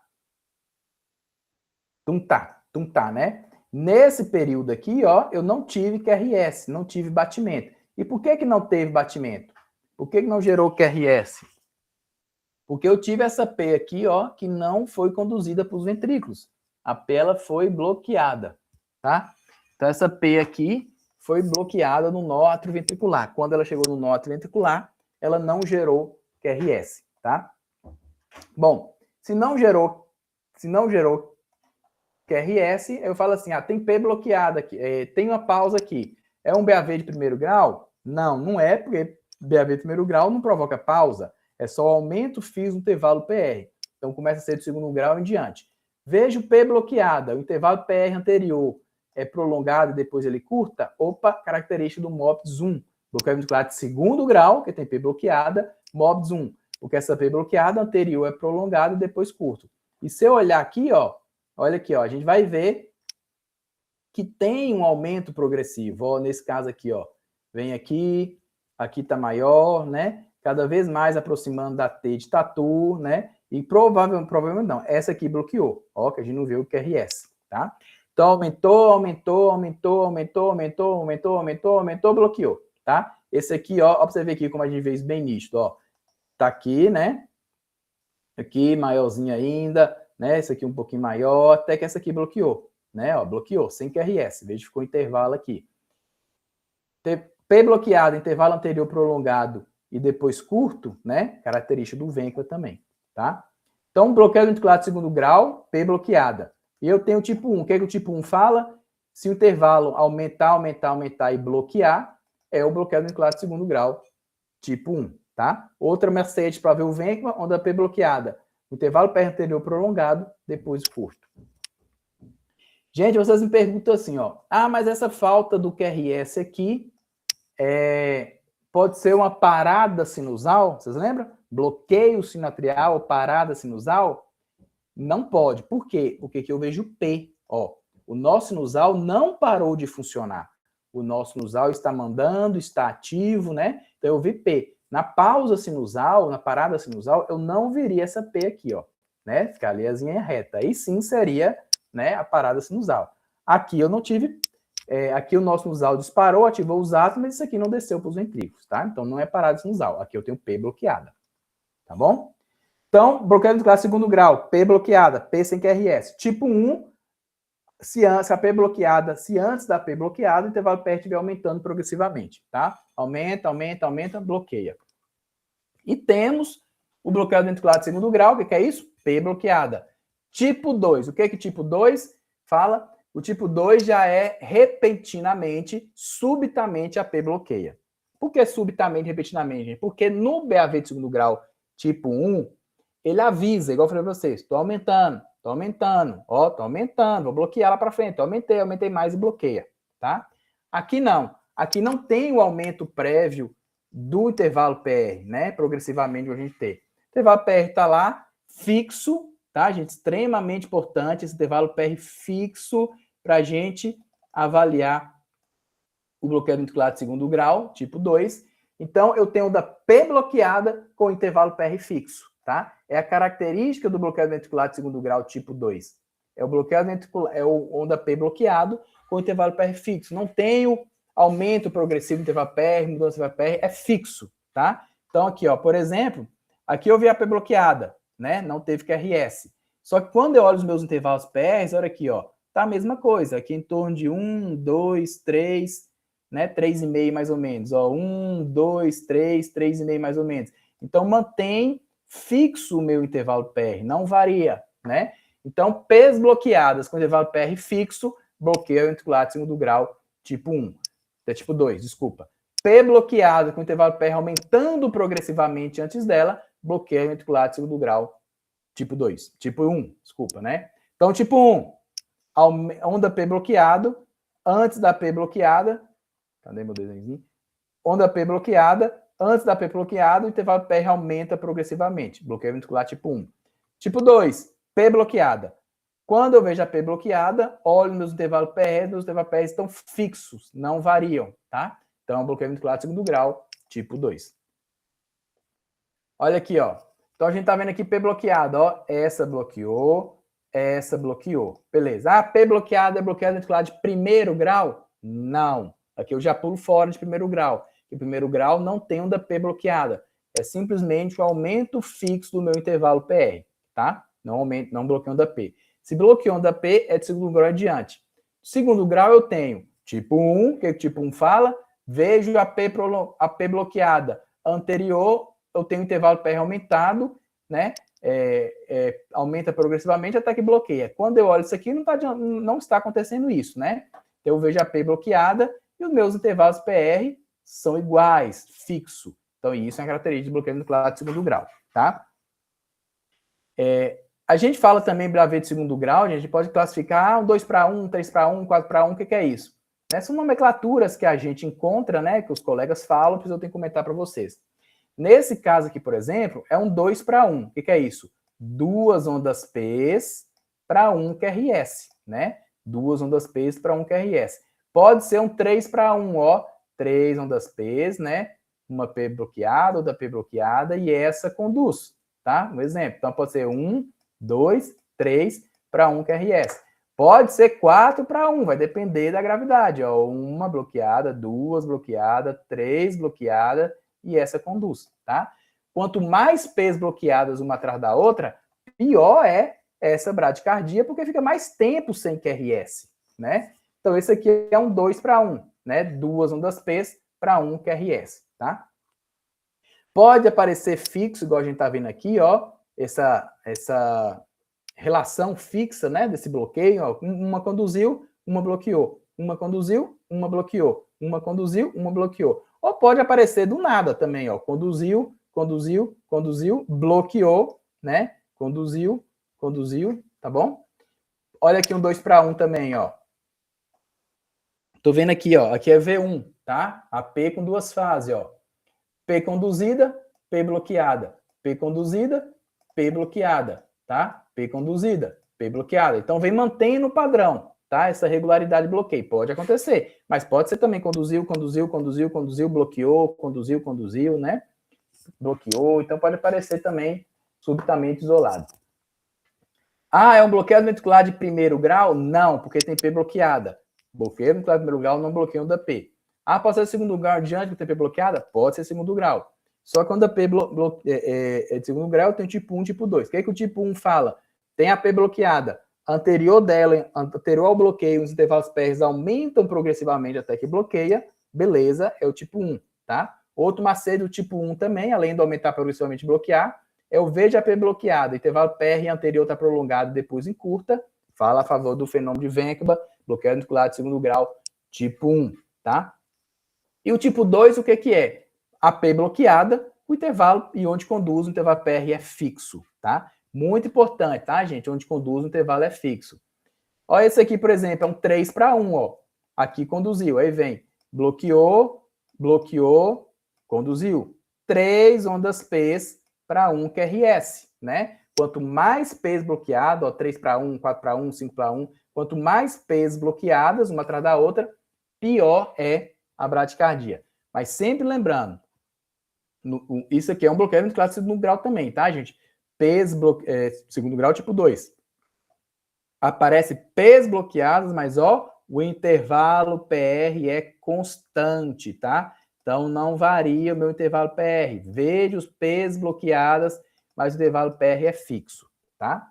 Quando eu tenho 3 ou mais ondas P's bloqueadas uma atrás da outra, ele é conhecido também como grau avançado, bloqueio ventricular de segundo grau, ou BAV avançado, tá? Quando a gente tem, o que quer dizer isso? É 3 ou mais P's bloqueadas, tá? Mas é tudo BAV de segundo grau, tipo 2. O que é isso? Vejo P's bloqueadas, mas onde conduz, o intervalo é fixo, tá, gente? Muito importante, é segundo grau, tipo 2, P's bloqueados, intervalo PR fixo, tá? Muito importante para a gente diferenciar do BAVT, que a gente vai ver daqui a pouco. Olha aqui, ó. Veja que está conduzindo, ó, PQRST, PQRST, de repente eu tive um período grande sem QRS, tá vendo? Ó, uma pausa grande. No caso aqui, ó, 3,9 segundos, 4 segundos sem pausa. Ah, 4 segundos é pouco? O coração não é não. Então tá lá, tum-tá, tum-tá, tum-tá. Tum-tá, tum-tá, né? Então é muito tempo sem bater. Isso pode ter sintomas, síncopes, desmaio, tontura, né? Então, olha aqui, ó, nesse período que não teve QRS, eu avalio. Por que não teve QRS? Olha aqui, ó. Pá, opa!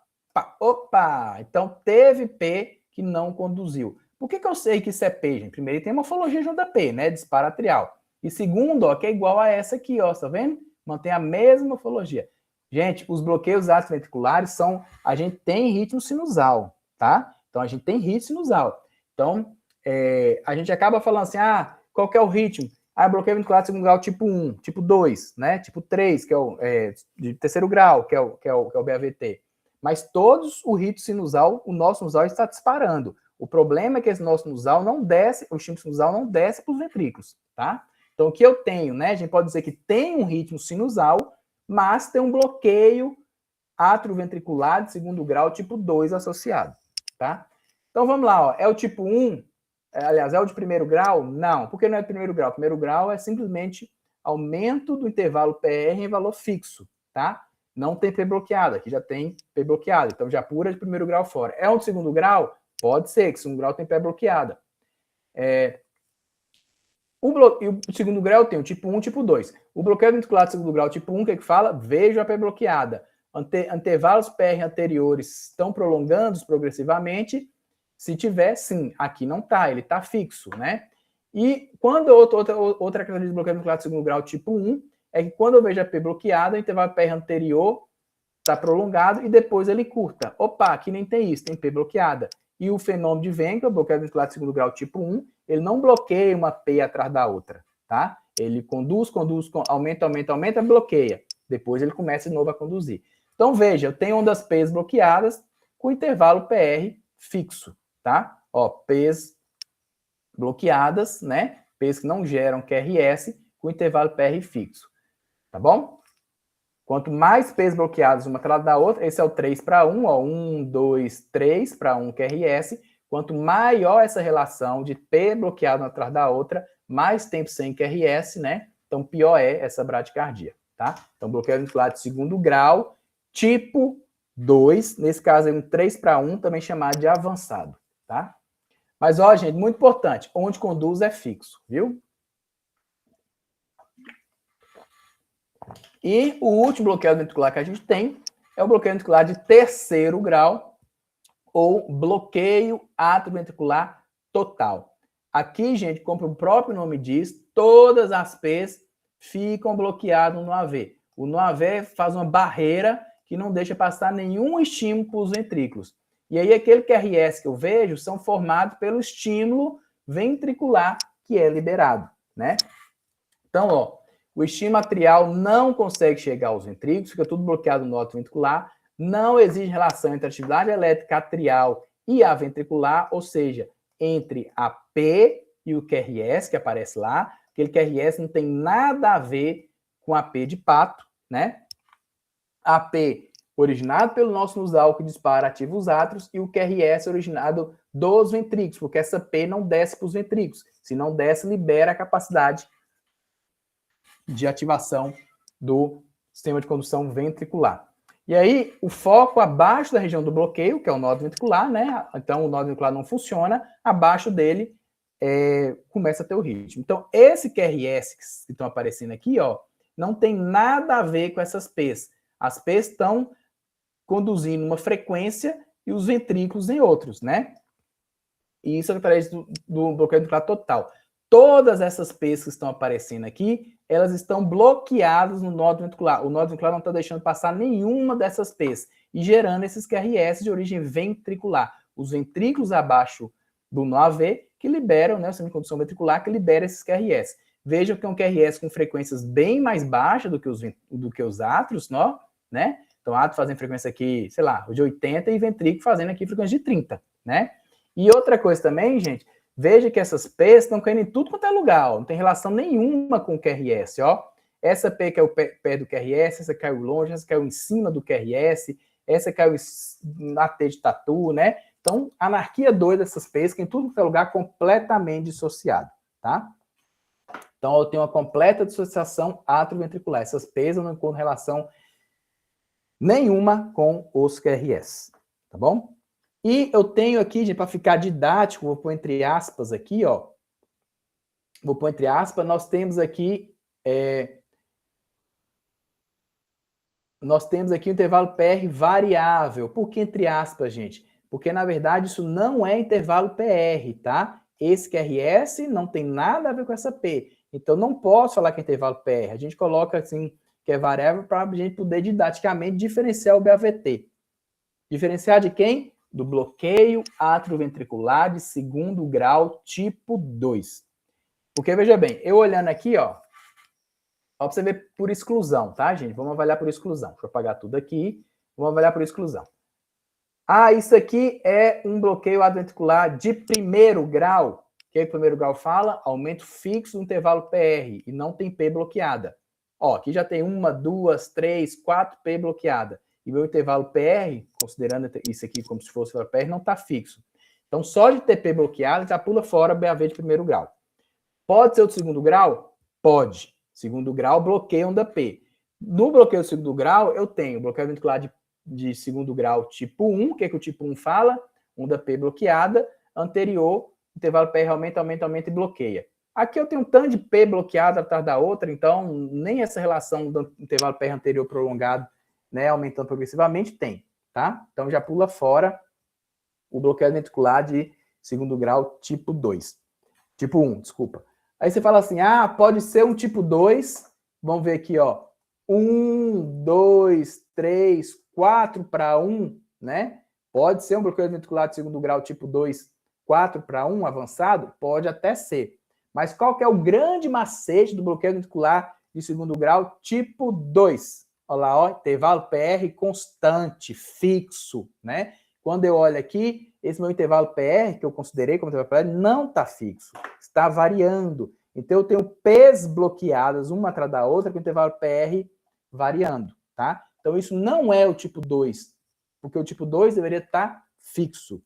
Esse intervalo PR, entre aspas, porque isso não é intervalo PR, onde as P's bloqueadas, que em tudo quanto é lugar, com o intervalo PR, entre aspas, variando, né, é característica do bloqueio ventricular de segundo grau, bloqueio ventricular de terceiro grau, ou BAVT, tá?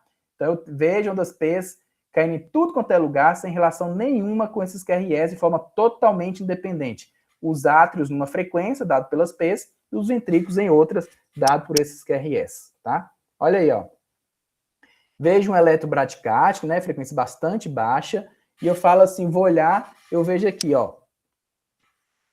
Ah, que ritmo é esse aqui? É um bloqueio ventricular de primeiro grau? Não, não é, porque se eu olhar aqui, ó, o intervalo PR está variando, né? Não está aumentado em valor fixo, está variando. Uma hora está mais longe, outra hora está mais perto, então já não é o primeiro grau,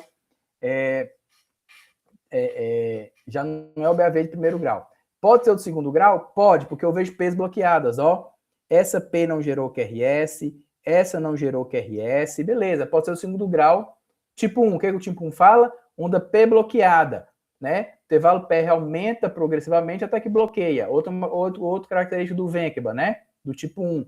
Veja a P bloqueada, o intervalo PR anterior é prolongado e depois que é curto. Opa, não tem isso aqui. O intervalo PR está curto e depois ele está prolongado. Então, o inverso, né? O Venteba bloqueia, como ele aumenta, bloqueia, o intervalo PR anterior é prolongado, depois ele encurta, né? Então, o inverso. Então, já não é Venteba, já não é tipo 1. Pode ser o tipo 2, né? P's bloqueadas, pode. Só que qual que é o grande macete do BAV de segundo grau tipo 2? Vejo P's bloqueadas com intervalo PR fixo. Quando eu olho aqui, vejo a P bloqueada, vi. Só que o meu intervalo PR não está fixo, ó. Aqui está perto do QRS, aqui está longe, aqui está mais longe ainda, ó. Variando totalmente o intervalo PR. Então, onde eu tenho intervalo PR entre aspas, porque isso não é intervalo PR variando, quando as P's bloqueadas, que entra em qualquer lugar, é o BAVT, bloqueio ventricular total. Olha aqui para vocês verem, ó, gente. Essa P foi bloqueada, essa também está bloqueada, ó. Essa já caiu. Deixa eu marcar elas aqui. Vou marcar P's para vocês, tá, gente? Para a gente ver aqui, ó. Todas estão bloqueadas, né? Essa P caiu aqui, essa P caiu aqui, essa P caiu aqui, essa P caiu aqui, essa P caiu aqui, essa caiu aqui. Eu tenho uma Pzinha no meio dessa T de tatu aqui, ó. Tá mudando a morfologia, vocês estão vendo? Então, essa caiu aqui, essa também caiu aqui, né? Essa aqui, ó. Tudo isso é P bloqueada, tá? Essas P's não descem para os ventrículos. Ficam completamente bloqueada, né? Essa aqui também é P, né? Então, quando eu olho aqui, ó, tem átrios aqui batendo, por exemplo, tá até regularzinho aqui, a gente for olhar, ó. Átrios batendo aqui numa frequência de 70, né? E os ventrículos aqui, ó, batendo em uma outra frequência, totalmente dissociada, tá? Então, eu tenho ventrículos braticáticos e átrios com frequência boa. Então, as P's que tem tudo quanto é lugar, sem relação com os ventrículos, tá? Bloqueio ventricular total. É o pior deles, tá, gente? O pior deles é o bloqueio ventricular total, tá? Finalizando aqui o último ritmo, o ritmo juncional. Então, nós vimos aqui, ó, o bloqueio atrioventricular, o nó sinusal quando não funciona, da bradicardia sinusal e as pausas, né, também, sem P. Vimos os bloqueios atrioventriculares, então os estímulos chegam no AV, o AV não deixa passar adequadamente, então ele pode segurar por um tempo maior e deixar passar, bloqueio ventricular de primeiro grau. Pode deixar passar algumas e outras não, bloqueio ventricular de segundo grau. Temos aí o bloqueio ventricular de segundo grau tipo 1, aumenta, bloqueia, depois encurta novamente, aumenta, bloqueia. Temos o bloqueio ventricular de segundo grau tipo 2, né? Bloqueia subitamente com o intervalo PR fixo. E tenho o bloqueio ventricular total ou de terceiro grau, onde eu tenho as P's todas bloqueadas e os ventrículos assumem aquele batimento. E aí eu vou ter relação nenhuma entre aquele QRS gerado e as P's. Então tem P que é em tudo quanto é lugar, em cima do QRS, depois do QRS, antes do QRS, em cima da T de tatu, e átrios, as P's numa frequência maior e os QRS em outras, tá? E tenho esse aqui, ó, que é a junção o ritmo juncional. O que é isso, o ritmo juncional? Nós temos aqui o nó AV, o nó sinusal, aqui embaixo o nó atrioventricular. O que acontece na junção no ritmo juncional? O nó AV não funciona nada, né? Então, na junção, no ritmo juncional, não sei como é que faço fazer esses traços aqui. Nó sinusal, o estímulo lá, o nó atrioventricular, né? E os feixes aqui. O que acontece? Aqui no ritmo juncional, o nó AV não funciona. O nó AV não gera P. O nó AV não manda estímulo. O que acontece? Quem está abaixo dele começa a liberar. E é quem? O nó atrioventricular. Então, o nó atrioventricular, junção atrioventricular, né? Estruturas aqui próximas ao nó atrioventricular, fala assim, não está chegando estímulo nenhum na gente porque o nosso sinusal não está mandando. Tem um problema lá no nosso sinusal que não está mandando. Vou liberar a minha capacidade de dar estímulo. Então, a junção atrioventricular, por isso chama juncional, manda o estímulo. Gera o estímulo nó atrioventricular e já desce. Gera o estímulo nó atrioventricular e já desce. Então, eu vou ter o quê? Vou ter QRS gerados sem onda P, né? Um ritmo regular, tendendo a ser mais bradicárdico, sem onda P de pato. Por que não tem P? Porque o nosso sinusal não disparou. Não disparou, não ativou os átomos de maneira adequada, e aí o nó atrioventricular, né, junção atrioventricular, começa a liberar o estímulo e descer para os ventrículos. Libera e já desce o ventrículo, libera e já desce o ventrículo. Então não dá tempo de formar onda P. Então o ritmo juncional apresenta para a gente com essa característica, ó. QRS estreitos, porque ainda vem de cima, regulares, tendendo a bradicardia, sem P, né? Se fosse o ritmo sinusal, ia ter a Pzinha aparecendo aqui, ó, né? Antes desses QRS. Como não tem, é um ritmo juncional, tá? Um ritmo regular, sem onda P, tá bom? Olha aqui também, ó, o ritmo juncional, alargando o QRSzinho um pouquinho, porque tem um bloqueio de ramo esquerdo, tá? Mas olha aí, ó. O ritmo juncional, a gente não enxerga aquela P sinusal bonitinha precedendo o QRS, tá? Mas eu posso ter, às vezes, chegar ao que a gente chama de P', não é comum, tá? Na maioria das vezes do ritmo juncional é esse aqui, ó, sem P nenhuma. Só que às vezes eu posso chegar a uma Pzinha, ou seja, não digo P, uma atividade elétrica trial anormal, que a gente chama de P', que ela pode aparecer aqui junto do QRS, né? Porque origina junto ao nó atrioventricular e já desce. Ou pode, às vezes, coincidir de aparecer aqui depois, igual a gente tá vendo esse elétron aqui, ó. Tá vendo aqui uma Pzinha aparecendo depois. Esse aqui, essas Pzinhas aqui estão aparecendo bem juntinho do meu QRS, é um intervalo PR muito curto, né? Por quê, gente? Às vezes esse estímulo juncional do nó ventricular dispara e a base dos átrios sente retrogradamente, a gente chama de onda P retrógrada, tá? Retrogradamente, de baixo para cima, pode sentir um estímulozinho e gerar isso aqui, ó. Mas não é uma P normal, tá? Não é uma P sinusal, tá? Então é uma P de um ritmo juncional. Então o ritmo juncional, às vezes, pode aparecer uma P, mas não é uma P sinusal. É uma Pzinha pequenininha, um intervalo PR muito estreito, às vezes aparecendo depois, né, do QRS, tá? Mas a maioria das vezes o ritmo juncional é isso aí, ó, um ritmo QRS estreito, regular, sem P. É a principal apresentação que a gente tem, tá bom?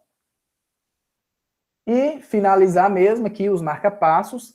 Quem que a gente indica o marca-passo? Já falei para vocês. Esse aqui é o marca-passo provisório, que a gente passa, como o próprio diz, provisoriamente. Então a gente funciona um acesso venoso central, introduz um cabo do marca-passo, né? Esse cabo do marca-passo vai entrar na veia cava, átrio direito, passar pela tricúspide impactar lá no ventrículo direito, né? E a outra extremidade que sai daqui do corpo, a gente vem para cá e conecta nesses aparelhinhos aqui, tá? E aí a gente programa aqui do lado de fora, né? A intensidade dispara, a frequência cardíaca. Ele é chamado de marca-passo transvenoso, porque é através da veia, provisório. É utilizado na emergência para a gente tirar o paciente daquela bradicardia sintomática importante, tá? Então, na emergência, eu funciono lá, coloco isso e o coração volta a bater com frequência boa, enquanto eu examino o que é que está provocando essa bradicardia. Então, uma bradicardia importante, sintomática, com repercussão hemodinâmica significativa, a gente implanta o marca-passo transvenoso provisório, tá? E aí eu avaliei com calma, não tinha nada, né? Ou então tirei o medicamento, continuou a bradicardia, ou a bradicardia não melhorou, eu vou implantar o marca-passo definitivo, que é esse que a gente implanta debaixo da pele, que é um raio-x, né? Mostrando o gerador aqui. Eu faço a bolsinha, né? No subcutâneo da pele e passo os fiozinhos lá pelo coração. Depois eu costuro a pele, esse aparelhinho fica debaixo da pele, tá? E aí ele fica com o marca-passo definitivo e vai viver na vida dele protegida pelo marca-passo, tá? E aí o marca-passo definitivo, então, eu vou implantar no paciente então, a bradicardia sintomática de causa irreversível, tá bom? Ou então, quando precisa igual eu falei para vocês, precisa do medicamento para poder controlar uma doença de base dele e esse medicamento faz bradicardia, tá? E para finalizar, gente, o último slide, o paciente que tem marca-passo faz essa característica no eletro, ó. Então, ele alarga o meu QRS, porque o estímulo do marca-passo é ventricular, tá? Alarga o meu QRS, e antes desse QRS eu vejo essa espículazinha aqui, ó. Tá vendo? Essa espículazinha, ela é o estímulo do marca-passo. O marca-passo dispara, o eletro sente e faz o QRS, ó. Aqui, ó a espículazinha. Disparou, alargou o QRS. Disparou, alargou o QRS. Disparou, fez o QRS, tá? Essas espículas aqui estão grandes, mas às vezes pode ser só assim, ó, só um borradinho, né? Um borradinho, e aí gera o QRS. Faz um borradinho, e aí gera o QRS. Faz um borradinho, e aí gera o QRS, tá? Mas o paciente tem marca-passo, ele tem a espícula, né? E o QRS alargado, tá? Dizendo que aqui todos esses batimentos são conduzidos pelo marca-passo. Nesse caso aqui, o marca-passo fazendo a função tipo da P de pato, né, gente? Do estímulo material. Ó. Disparou, desceu para os ventrículos. Disparou e ativou os ventrículos, tá? Característica do marca-passo. Tá bom, gente? Então, o paciente tem marca-passo, tem essa característica, QRS largo e espículas, né? Antes do QRS, tá? Então, gente, bradicardia. Avaliar o uso de drogas bradicardizantes e causas reversíveis. Se tiver muito instável, né? Chocando, desmaiando, tudo, passar o marca-passo transvenoso provisório e avaliar o que está acontecendo para ver se é o resultado definitivo ou não. Bradicardia sinusal, ela é normal, com frequência menor do que 50, tá? Pode ser fisiológico ou não. Temos também relacionado ao nosso sinusal a parada sinusal ou bloqueio sinusal. Nosso sinusal vem funcionando, disparando PQRS, de repente, para P, não gera QRS, ficou linha reta e depois volta a bater. Bloqueio ventricular de primeiro grau, né? O intervalo PR aumentado em valor fixo, todas as P's conduzem. Bloqueio ventricular de segundo grau tipo 1 ou fenômeno de Venkman. Intervalo PR aumenta progressivamente até que bloqueia.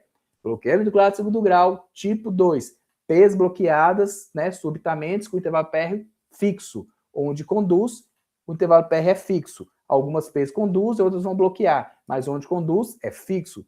Bloqueio ventricular de terceiro grau ou BAVT. Todas as P's são bloqueadas. Aí, o sistema de condução ventricular faz o QRS. Então, vou ter P's lá em cima comandado pelo nosso sinusal, os átomos comandados pelo nosso sinusal, e os ventrículos conduzidos pelo sistema de condução ventricular. QRS vão bradicardios e as P's com a frequência, né,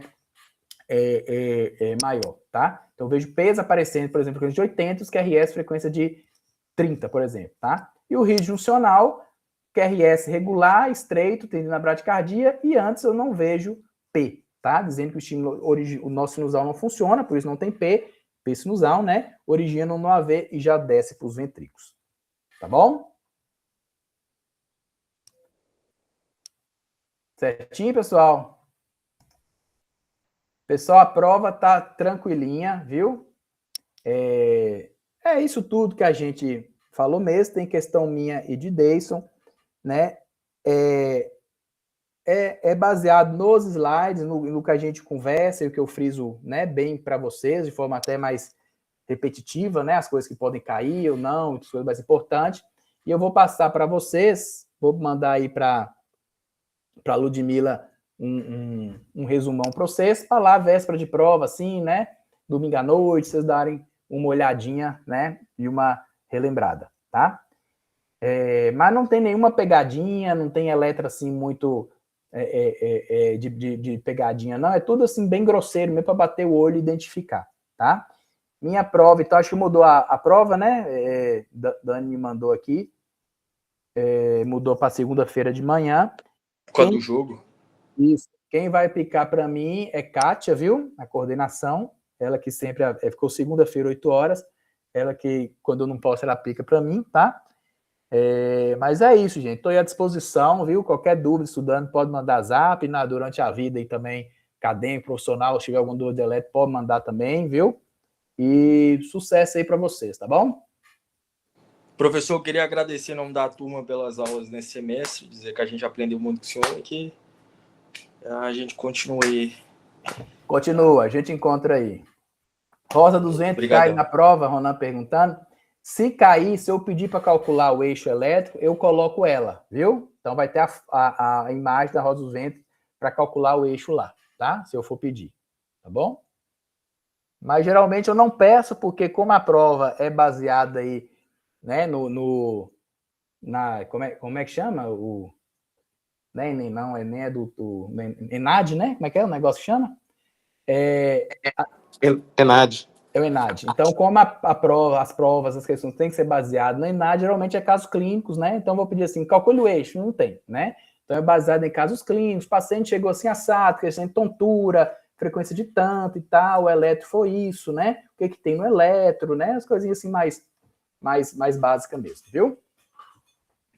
Então, até logo, pessoal. Boa noite, viu? Bom final de semana para vocês. Estou à disposição aí. Abraço. Boa noite, professor. Até mais. Até mais.